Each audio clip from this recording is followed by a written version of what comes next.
Welcome back to Wealth Panel. आज का video specially उन लोगों के लिए है जो इंडिया में बैठ के यूएस स्टॉक्स में इन्वेस्ट करना चाहते हैं, लेकिन उन्हें एग्जैक्टली समझ नहीं आता है कि स्टार्ट कहाँ से करें। क्योंकि ऑनेस्टली जब बिगनर्स पहली बार यूएस स्टॉक मार्केट के बारे में सुनते हैं, उनके दिमाग में बहुत सारे क्वेश्चंस आ जाते हैं। क्या Indians like legally US stocks में इन्वेस्ट कर सकते हैं, या फिर क्या यूएस बैंक अकाउंट चाहिए उसके लिए, या फिर क्या बहुत ज़्यादा अमाउंट चाहिए इन्वेस्ट करने के लिए, और क्या प्रोसेस बहुत ज़्यादा कॉम्प्लिकेटेड है और सबसे इम्पोर्टेंट, बिगनर के लिए सही अप्रोच क्या होनी चाहिए। तो आज का ये वीडियो इसी के लिए है और मैं आपको इसको सिंपल लैंग्वेज में पूरा प्रोसेस समझाऊंगा स्टेप बाय स्टेप, बिना अननेसेसरी कॉम्प्लेक्सिटी के। ओके, तो सबसे पहले एक बेसिक बात समझते हैं। Why are so many Indian investors suddenly interested in US stocks? Okay, like reason simple है। अगर आप देखो, दुनिया की कुछ सबसे पावरफुल कंपनीज यूएस मार्केट में ही लिस्टेड है। लाइक एग्जांपल एप्पल हो गया आपका, Microsoft, Google, Amazon, Nvidia, Tesla, AMD. ये सिर्फ कंपनीज नहीं है, ग्लोबल बिजनेसेस हैं जो technology, AI, cloud computing, digital advertising, e commerce और इनोवेशन को ड्राइव कर रहे हैं। एंड नेचुरली इन्वेस्टर्स सोचते हैं कि अगर हम इन कंपनीज का ग्रोथ स्टोरी बिलीव करते हैं तो क्या हम भी इनमें इन्वेस्ट कर सकते हैं। So see the normal thing is yes, like you can always invest in the US market. As an Indian resident you can legally invest in US stocks, ये बिल्कुल पॉसिबल है और ऑनेस्टली प्रोसेस उतना complicated नहीं है जितना beginners imagine करते हैं।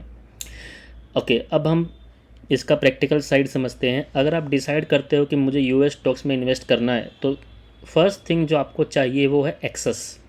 जैसे इंडिया में स्टॉक्स खरीदने के लिए ब्रोकर अकाउंट चाहिए होता है, वैसे ही यूएस स्टॉक्स के लिए भी एक प्लेटफॉर्म चाहिए जो इंटरनेशनल इन्वेस्टिंग सपोर्ट करता हो। इंडियन मार्केट के लिए आप लाइक जीरोधा है, ग्रो है, एंजल वन है, आप ऐसे कुछ ऐप्स यूज़ करते होंगे इन्वेस्टमेंट के लिए आज।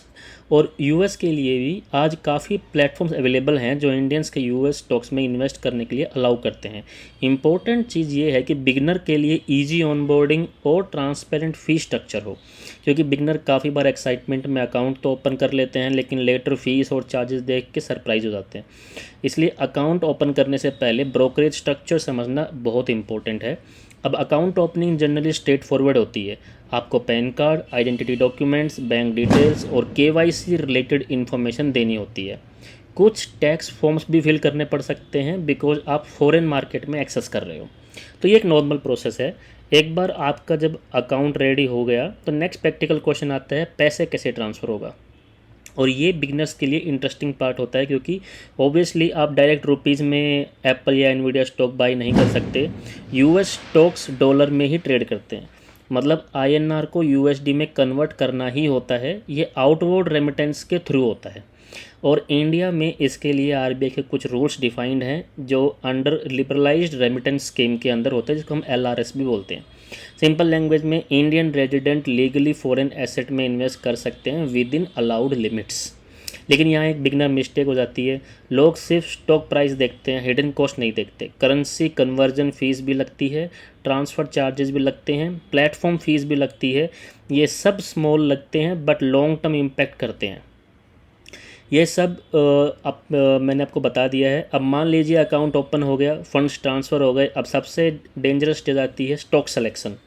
ये बिगनर सबसे ज़्यादा गलती यही करते हैं, क्योंकि जैसे ही अकाउंट एक्टिवेट होता है, एक्साइटमेंट में वो जो भी ट्रेंडिंग नेम्स दिखते हैं, जैसे टेस्ला, एनवीडिया, पेलेंटायर, बिटकॉइन स्टॉक्स, और लोग बिना समझे एंट्री ले लेते हैं।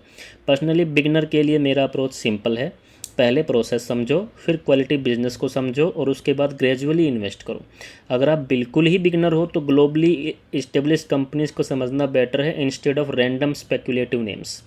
सेकंड इंपॉर्टेंट कॉन्सेप्ट है फ्रैक्शनल इन्वेस्टिंग। ये बिजनेस के लिए बहुत बहुत यूज़फुल होता है। अगर किसी स्टॉक का एक शेयर एक्सपेंसिव है तो इसका मतलब ये नहीं कि आप उसमें इन्वेस्ट नहीं कर सकते। बहुत सारे प्लेटफॉर्म्स आपको फ्रैक्शनल इन्वेस्टिंग अलाउ करते हैं। जैसे इंडिया में आप अगर करते हो तो आपको एक शेयर खरीदना ही पड़ता है, बट यूएस में you have this option to like do the trading और इन्वेस्टमेंट इन द फ्रैक्शनल। अब एक और इम्पोर्टेंट डिफरेंस ये है, यूएस मार्केट इंडियन के टाइम जोन से डिफरेंट ऑपरेट करता है। अगर आप एक्टिव ट्रेडर हो, टाइमिंग इम्पोर्टेंट हो सकती है, लेकिन अगर आप इन्वेस्टर हो तो लॉन्ग टर्म अप्रोच में ये मेजर इशू नहीं होता। अब टैक्सेशन ब्रीफली टच करते हैं, क्योंकि बिगिनर्स इसको कम्प्लीटली इग्नोर कर देते हैं। यूएस इन्वेस्टमेंट में टैक्स ट्रीटमेंट इंडियन स्टॉक से डिफरेंट होता है। डिविडेंड टैक्सेशन अलग होती है। कैपिटल गेन रिपोर्टिंग रेलेवेंट हो सकती है, इसलिए इन्वेस्टिंग स्टार्ट करने से पहले एटलीस्ट बेसिक अवेयरनेस होनी चाहिए। मैं detail tax focused video separately बनाऊंगा। अब एक ऑनेस्ट बिगनर रियलिटी बताता हूँ आपको। यूएस मार्केट को क्विक मनी मशीन मत समझना, ये भी मार्केट ही है, यहाँ भी सेम रिस्क है, करेक्शन इसमें भी होता है, वोलेटिलिटी और ज़्यादा होती है, लॉसेस बहुत ही ज़्यादा पॉसिबिलिटी है। सिर्फ इसलिए इन्वेस्ट मत करो क्योंकि किसी ने बोला है कि एनवीडिया में मैसिव रिटर्न दिए या फिर किसी और कंपनी ने बहुत बहुत अच्छा रिटर्न दिया। आपका ऑब्जेक्टिव होना चाहिए लर्निंग प्लस डिसिप्लिन्ड इन्वेस्टिंग। अगर मैं बिगनर के लिए सिंपलेस्ट रोड मैप दूँ तो वो ये होगा कि फर्स्ट प्लेटफॉर्म को समझो, सेकंड अकाउंट ओपन करो, थर्ड फीस और कन्वर्जन की कॉस्ट समझो, फोर्थ क्वालिटी बिजनेसेस से स्टार्ट करो, फिफ्थ डाइवर्सिफिकेशन रखो और सिक्स्थ पेशेंस रखो। बिकॉज इन्वेस्टिंग एक्साइटमेंट का गेम नहीं है, प्रोग्रेस का गेम है। अगर आप जेन्युइनली बिगिनर हो और नेक्स्ट वीडियो में लाइव प्रैक्टिकल देखना चाहते हो तो अकाउंट ओपनिंग से लेकर फर्स्ट यूएस स्टॉक बाई करने तक कमेंट्स में डेमो लिखो। और अगर आपको यूएस और इंडियन स्टॉक मार्केट को सिंपल और प्रैक्टिकल वे में समझना है then subscribe to Wealth Panel. We will do it and we will teach you accordingly. Okay, thank you for your attention. Yeah.